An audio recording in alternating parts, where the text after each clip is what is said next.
Aloha, everyone, and welcome to the Daily AI Show. Today's episode is about ArcSearch, the new browser that has built-in perplexity. All right, it's Aloha Friday, and we have got a great show for you today. I've got Beth, Robert, Andy, and Brian joining us all the way from Austin. Yeah. I always love remote tie-in for all of our shows. Okay, so let's talk about Arc browser. Who wants to go first? Who's got a juicy experience that they want to share? Well, I'll kick it off only because I think I'm the one that suggested this and I Yeah. kept pushing it as a topic. So, um, Arc Browsing is by a company called the Browsing Company, very original. And they've been around for a few years, and they've got like a Series A funding. And like a lot of these AI companies or just software companies, tech companies, it's with previous co-founders of Instagram, Meta, Google, it's always the case, right? Because they want to show that they got the goods, they got the right people there. But I okay, so let's break it down because Arc Browsing has two distinct things. Today we can talk about both. The intent was to talk about the app, so we can talk about that on mobile. But they also started with desktop, and more specifically, they started with Mac. So they were only Mac for a while. Robert, you were using them, I think, for a while, and then just recently, I got access to the Windows side of things. Now, I will tell you, as of the last time I used Arc browsing on my desktop for Windows, I'm not sure that there's enough distinguish between like just using Google or Chrome rather that you would be like, oh my God, this is the future of searching. However, Arc Search, so ARC by the way, Arc Search is their app that they put out. And that I actually do think is the future of browsing. Like I know we have Google and the types of search features we have on there that they're doing. But I kind of feel like this is the best of both worlds. And Jimmy, you said it at the top of the show. You don't have to use Perplexity, but that is one of the browsing methods you can use along with Google. You can use DuckDuckGo. There was at least Kaya, or not Kaya, but another one like that. There's two other names on there that I'd never even heard of that are probably just smaller companies or whatever. But they have a feature on there called Browse for Me or Browse with Me. I can't remember which one it is. And that to me is the simple coolest like feature of it, and that's really what I wanted to sort of dive in today. And even if we don't stick specifically on just this app, just talking about how this concept of not going to pages, things we've talked about before, Perplexity making summaries, and even using Perplexity within this browsing app, how that's even like sort of the best of both worlds because you're getting the power of Perplexity and search along with browse with me, the search function. So that's sort of the background on this. Again, the company's called the Browsing Company, but their product, or at least this product, is called ARC, ARC. All right. So, first impressions. Anybody? I'm checking right now because I do think it's browse for me. Um, uh, I will just confess, my first impression was, wow, I don't search on my phone very often anymore. All right. Because I thought I would naturally be using this on a regular basis every time I needed to search for something and prep for the show. Mhm. And I then needed to be like, no, I need some things to say for the show. So I'm going to need to like force my habits to search a little bit more. And so that was really interesting. I do like that it gives me the information that I need all in the browser. So I'm not like from multiple sources.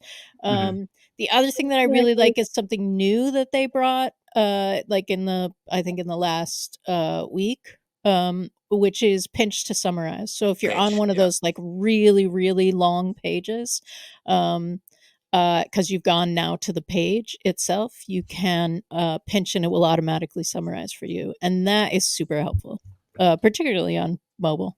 Right. Yeah, I agree with you. So just to be clear there, so there's really two different ways. Like I can go there and I can say a general search, whether I'm using Perplexity as the back end or Google, doesn't matter, right? And what you're saying, Beth, is like I can say hey, what are the best API connections or use cases for using GPT-4 with Salesforce? Okay, so okay, there's my search. And it's going to bring me a result of search. Now, Perplexity is going to give more of that, summarizing of different topics. But let's just say we use Google.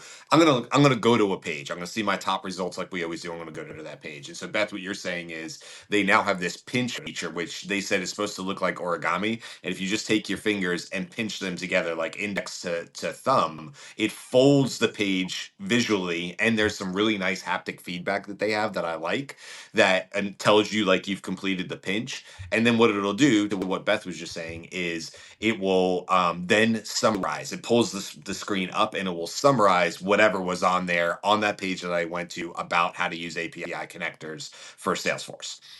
You can then just close it back out too. I would say it's pretty good. It's like, to your point, Beth, it's pretty good. I also think I really like their search feature, because you Mm. can search for individual words like you would in a normal browser, like things that we're used to when it comes to, find and replace. But you can just search, which I don't always see on mobile, which I think is super cool. The other option would have been that in that search, that initial search criteria in the search bar, I could have said browse for me or with me. Which one is it, Beth? I think it's browse for me. Browse for me. And so Yeah. what that would have done is that would have gone out and picked, like Beth was saying, like 6 different pages that it thought were relevant to my search criteria.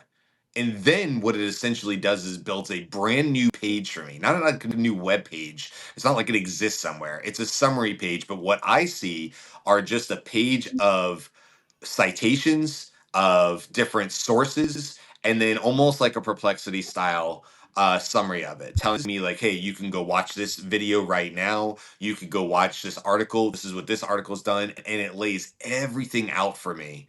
But I never had to go to like the search results, I never had to see an ad. It just simply gives me what I want right there in the search result, and it cuts out Mhm. all the other fluff. Gotcha. Has anyone used the Arc Max or Arc Boost features Mm-mm. that they offer? Okay. I So didn't. Go ahead. I guess I should chime in just because I in the last 3 minutes while we were talking, I downloaded it and used it.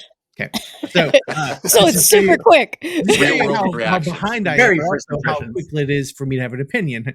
Um, I, so holy crap, it's fascinating. So obviously I went through the first automated suggestion, which is what's for dinner tonight or whatever. But I was like, I Mm, want to go to an Asian restaurant in Knoxville, Tennessee, and then browse for me. And it was very cool. It basically took all the different Asian ones, and I've know all the restaurants there. So I was like, okay, I know that one or that one. This is good, good pick, good pick. And then it said, okay, well, let's go back cuisine type. There's Japanese, there's Chinese, there's low Asian. That's really cool. And then it kind of gave me a synopsis of what they're known for, and it was like, and where the websites that it got all the information, which is really brilliant. Like it does all the work, like you said, Brian, of what we used to have to go through blue links for, which is it's a hybrid between a OpenAI kind of interface and perplexity maybe. It mm, really does it in a clean way. What I didn't like though is I actually wanted to go to Nama Sushi, which is a place I like to go in Knoxville, to their website, and it took me several clicks Mm. for it to give me the actual. I couldn't find how to do the website. Maybe it's just user interface, getting used to mm, it. But I would click on it, and it would give me another summary of five websites that would it it searched the Mm. name Nama Sushi and give me five more I got sites. you. But Mhm. I finally was able to go, oh, okay, if I click on this is the actual website. And so Right. that was cool. But I love the pinch feature, like you said, Beth. You pinch it and it just summarizes the site for you. Yeah. Give me all the location, the hours, the contact, and the menu. So Okay. I'm excited.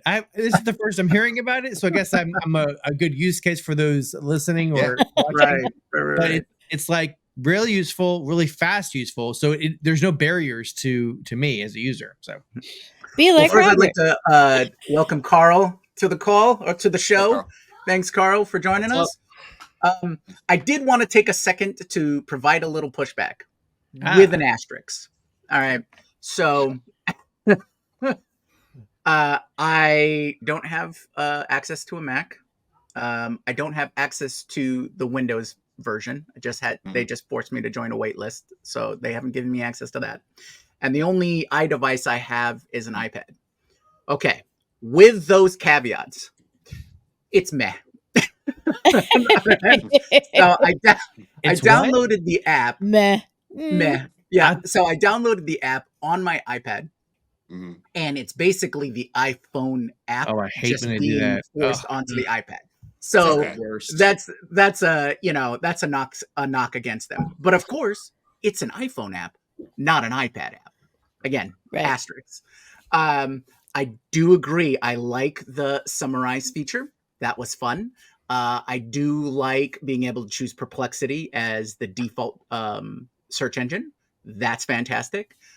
The browse for me does not work on the iPad. Oh, really? Yeah, I tried a dozen times. It looks like it's going through the process. It gives me this gradient, animation, and then nothing. And then I let it go for like 10 minutes. Because normally, like if you're doing a search or anything like that, totally comes up super quick. Mhm. It's really responsive. Interesting. The summarize is super responsive, all of that kind of stuff. But the browse for me did not work. Now I understand my specific use case is Right. very niche, but in that specific instance, meh. No, you're right, because I mean they haven't come out with the Android version yet, Yeah. which is interesting that they came out with Mac on desktop, then Windows lagged behind, and then they came out with iOS and Android lags behind. But I guess we see that pretty commonly with mobile. Is that Android? It seems to me usually is Oh the yeah. the laggard. Either I don't know what that reason is. Maybe it's harder to program for something like that. But It all has to do with saturation, market saturation, hmm, and all that kind of okay, stuff. So and I think you get a bigger splash if you're just doing iPhone and Mac in this realm. yeah. Yeah. I So I think, don't know, Andy. yeah, Did you have a chance to play along with it at all, or you I've like had, Robert and just downloaded it?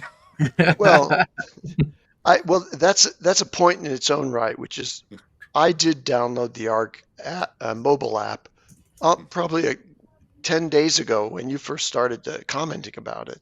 Mhm. And I've tried it a few different times, but there's a barrier to smooth adoption of it in the form of, the habituation, first of all, that I have to going to the other apps like Perplexity when I have an informational query.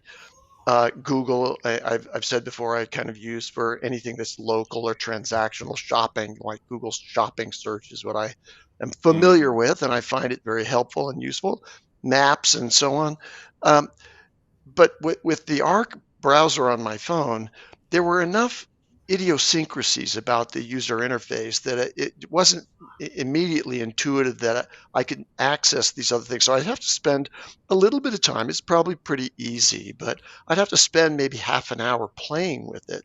And there was just that barrier because I'm typically when I'm going to search on my phone, I have a fairly immediate need. So I'm going to go with the right. things that are already, the paths are already well worn. So I Hmm. think there's a barrier to adoption there just in that form. But I do like that they've advanced the idea of features that are like summary and also browse for me that are likely to be included in lots of other browsers almost immediately because they've paved the way. So Mm, I give them kudos for that. That the things that you guys found exciting are in that browser, and that'll certainly motivate me. But how many people out there are downloading the Arc browser and have somebody who's an aficionado of the product, like Right. Robert just became, to really get them enthusiastic about trying it? Right. yeah. So All there's the that listeners. adoption rate. Tell your That's right. friends. The Daily I Show is going to be on the forefront of getting early adoption for the Arc browser. There we One Listen, go. you thing, guys are let me probably add right. one Like, other thing, which is that the features and the facilities that are built into their desktop browser, I think are very interesting. I just downloaded that this morning, and I have to go through a whole configuration process of importing all of the sort of Chrome settings that I have because I mhm, typically use Chrome. And then I'll be able to see and be able to fairly compare what the Chrome browsing experience is to the desktop browsing experience. But it seems to have a side panel that includes a totally novel way of handling tabs. So on Right. my mhm, computer Mhm. desktop, I have 4 Chrome windows, each with no fewer than 10 tabs on them, and one of them Right. probably 30.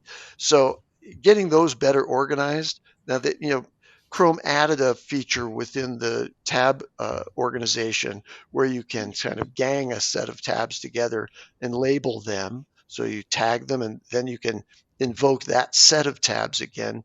But I found that to be very difficult to articulate, dragging and dropping and assigning them to that. And then they're just stuck in the middle of a 30 tab window.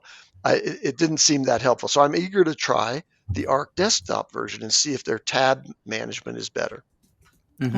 Awesome. Can I just add one thing here? Has anyone tried the copy and paste when you do the browse for me? Have you copied and pasted that browse for me and sent it to somebody else yet? So the I share. have not. Yeah, the share. So to me, that goes, and I've been talking this for a while now.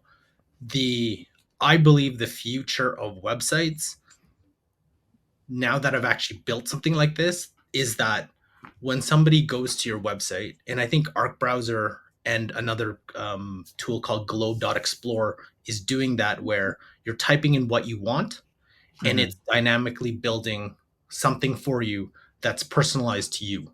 So Right. you no Mhm. longer go to somewhere that's static and meets everyone's needs. You go somewhere and it's personalized in that topic.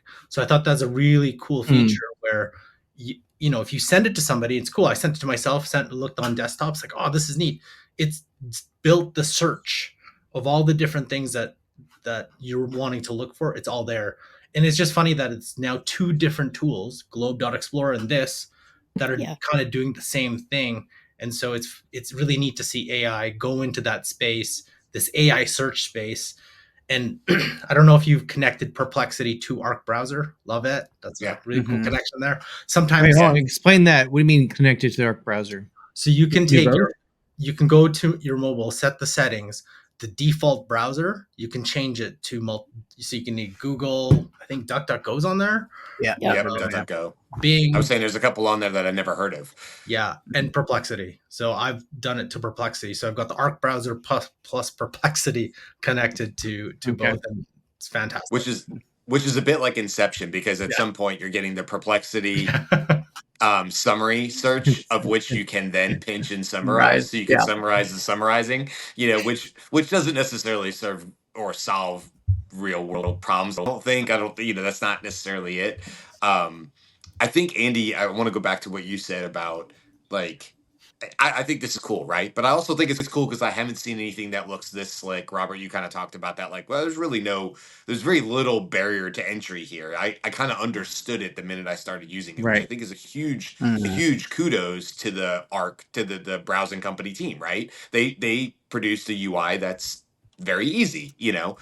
However, what you were saying, Andy, I think is probably true as well, which is like, okay, let's take the over under, let's put a couple bucks on it. Will I still be using Arc browser, Arc search specifically, the app, in 1 year? Mhm. And so then I go, okay, well, what were some of the apps I was using a year ago that I've now moved on from? Well, there's several ones. I would say even more than a year ago, when we were having to go through apps like Poe in order to reach ChatGPTs and Mhm. Claude Right. early on. And those apps just simply aren't, like, Poe has its own thing, but it's like there's no real reason for me to need to go there. And then I look at the browsing experience and I go, okay, on my phone, I have Safari, I have Chrome, I have Brave, I have Perplexity, and now I have Arc. and, Mhm. and if you ask, and that's not even including like Google Maps and other ways that, like you were saying, Andy, that I might use Google to search based on, if I'm going to look for restaurants, I'm going to go to Google Maps. It's actually better for me. Or YouTube is its own search, criteria if you wanted to. So I'm like, okay, I have all these unique use cases, and I'm like, oh, if I really want to research a show, Perplexity, or in my case, I'd probably go to Arc, to be honest with you, using Perplexity. Mm. If I want to do this thing over here, okay. If I wanted to have all my previous tabs and some history, Chrome. If I don't want to deal with ads and all that stuff, and I want a clean experience, Brave. Like, Right. obviously that's not the future. Like, Right. I've divided, I'm all over the place. So I'm not sure. Is it just I guess what I'm saying is, like, is this just like a wait and see that a Chrome goes, yeah, you know what? Thanks everybody else. We know exactly what the market wants. Boom, update to Chrome, and that's the end of that. I don't think that will fly though, because this Arc and Perplexity still fly in the face of Google's literally business method. Ads. Like Right. their Yeah. ads, and then the link. Like Arc is kind of, has the links there, but it's still like it's answering your questions, it's summarizing the page. So it's still contrary to. So unless Google, someone had an amazing thread on X about, unless Google actually disrupts itself and goes contrary to what its shareholders and the profit generation now, it is going to have a hard time adapting, because unlike Arc, unlike OpenAI, unlike Perplexity, they have to keep in mind their business. But Perplexity doesn't care. Arc doesn't Right. care. OpenAI doesn't care. They can, I think they called it something about the catch up. But like those companies will just, they'll spend all the money, Yeah. they'll keep going, and they don't care. Like they don't care. But Google has to care. The problem is, I think that, and you made a good point there about the business model. This has been what's been on my mind for about a year now. Google is selling gas lamps in the age of electricity. If you think about, they're holding on to something that arguably they kind of say they don't have a choice to hold on. They kind of have to hold on to it, is what everybody's saying. But what I'm trying to say is that they're going to have to cannibalize themselves, because if they don't, they're going to be a lower performer in the market of what's coming, right? So they're gonna have to do it themselves to themselves at some point in time. Otherwise, they're gonna be like a death of 1,000 cuts, by all these different ways that users are finding better ways to get the solutions they're wanting. So, and which is a big thing. Like, can they survive that? Can they survive? And can they do it as good and create the new version that has allowed them to dominate for 20 years? Like, can they pivot enough? That's a big question. If they have the data, they're going to do something, but are they going to be the market leader like they have been? I don't think so. They'll have something else. They'll still make money. But that same thread though was very fascinating, because that person was saying like he worked for Microsoft when Google took them on, and Google it's the reverse now, but Microsoft is at a point that they were too big and they couldn't, like Google could just go out and focus on search while Microsoft had to do a lot of things. That's how Google beat Microsoft in that era. But now Google's in Microsoft position. So they have all these things to go on, and you have all these companies. And yeah, I remember Arvin, I think that's his name, from Perplexity, was on I think it was on the Hard Fork podcast, and the two people were asking him, hey, aren't you worried that Google will just take your model? And he said, Google had every opportunity, and they have an opportunity now to take my model, but they haven't. And he goes, I don't think they will, because they have a business to maintain, and I don't have the same business. And we can go, just like we can go full out on this, they can't. So he goes, my bet is they won't. And that's what he said. Wow. His bet is they won't. Yeah. They won't. Well, they're gonna have to pivot and do something. They're doing AI stuff, right? So maybe their new business model will push the search model to the side, but the hopes that they're going to be going more, because it's I know, Karl, that you are a huge fan of Google and their capabilities. Very big fan. He's an investor. Right. Okay. Well, to bring this back to Arc specifically, our buddy Greg made a quick little observation. He wants to try some new features because he originally tried it in November. So, speaking of this, what is a future feature or a feature that you think would be highly beneficial to be added to Arc? And I know some of you only had like 5 minutes to try it out, but what do you want to see Arc implement next? Remember, there are things like Arc Max, which has a bunch of plugin style features. And then also the Arc Boosts, which seem to me, I haven't had to try either of these yet, but Arc Boosts seem to be more of UI kind of things or UX kind of things where people are able to build out their own personalized experience with the browser. Well, I want to be real clear on Greg's comment. I could be wrong. I do not believe ArcSearch, the app that we're specifically talking about, was available in November. Mm.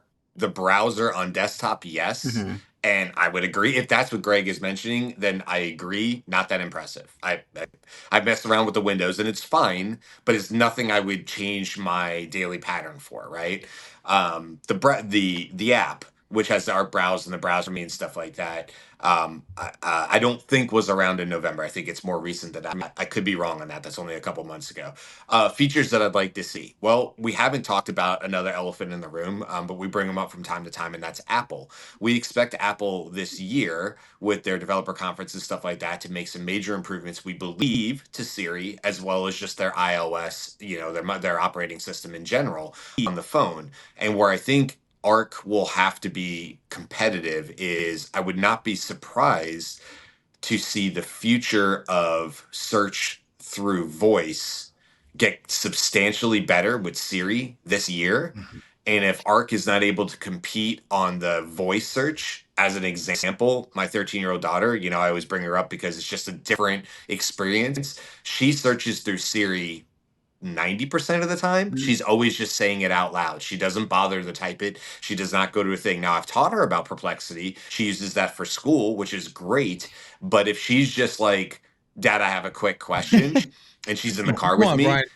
Siri she'll Siri sucks it. so bad. Like my daughter does the same thing. We have the same age daughters, and she's constantly saying, "Hey Yeah. Siri, hey Siri," and like from the kitchen table when she's doing her homework, and it's an ongoing joke saying, "I can't answer that right now. I can't answer that." It's like it's Yeah. so frustrating that Apple better come with something awesome. And all the money they lost on electric cars, hopefully they're going to make it up for on a Right. better Siri. And I don't even want to call it That needs to Siri. be a whole other Yeah, topic. they didn't Right. even call it Siri because I think I have PTSD from using her for so long.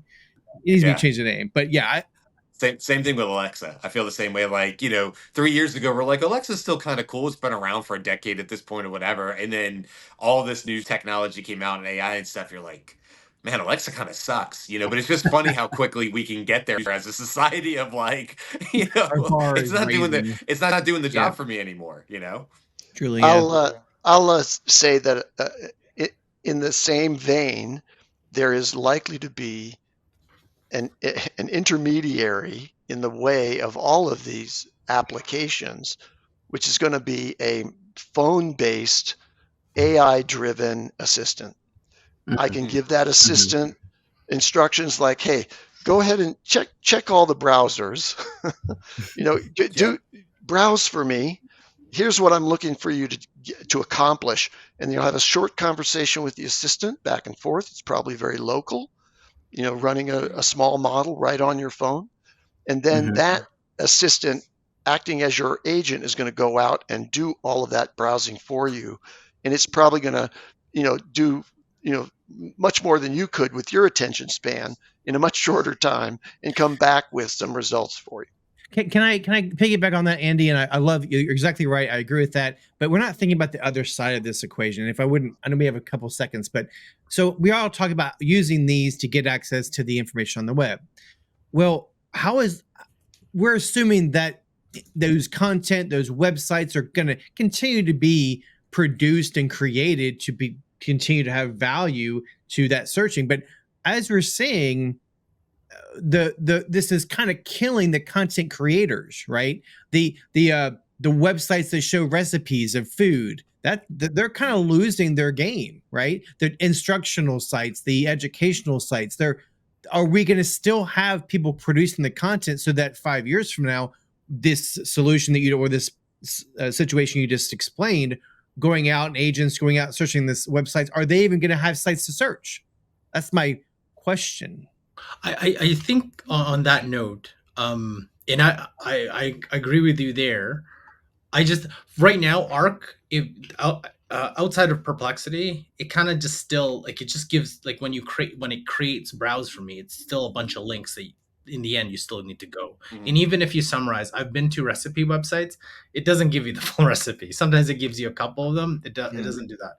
I do believe the content creators will be moving to other platforms like I don't know or other mediums like audio, video I don't think writing is going to be the dominant platform, especially with multimodal. It just doesn't make sense to when that is the easiest form of content to commoditize. So That's why a good would point. why would you keep writing? Why would you Yeah. do that? Yeah, I think it's going back to Brian's comment about having these apps, having the audio version is the new normal. Like how many of us actually type a text that's long? I mean, yes, you're going to type yes or no or quick response, but I would say 90% of the time I'm doing speech to text on a long text to my friends or whatever. So I think that medium, like you just said, is you'll be talking to the bot, will give response audio, you'll give an audio, it'll be back and forth via audio. So that's a interesting prediction. Anyway. And that, so I'm not totally convinced that text is going away, but I do think that the primary medium will be audio or video, and then there will be an automation that writes from that, right? So because That's what I was because gonna why say. would you not, right? Yeah. But I think voice to text now becomes like a major player in this, and I am frustrated by Perplexity's voice to text, right? Like I'm used to now my Apple phone being pretty good at understanding me. My ChatGPT 4 lady totally gets me all the time, and I really appreciate that. And so like that now becomes some of the feature that I'm looking for. I want a conversation that is as fast as I can get maybe in a Grok, not X, Grok with a Q, and but is accurate, right? Because it does not save me time if now we're talking about improve because you added an E at the end of improv because that's an autocorrect for you, or you just didn't understand what, something that I'm saying that I literally just typed in. So I think you should know. I've given you context. So I think like our needs get a little higher in this context. I'm here for the lady wiretaps being the chief of staff who then control everything that happens and give it to me through voice. That's nice. Gotcha. All right. Well, I think that's a good place to end it for today. So thank you everyone for joining us. Join us on Monday for What If AI Software Companies Made Hardware. I think that should be a really fun show. If you haven't seen it, there's a great thread that shows an image of Zoom doing a phone booth, essentially, on the street. So I think that'll be a great topic for us. And that'll be it. So bye. Thanks, everybody. Thank you. Aloha.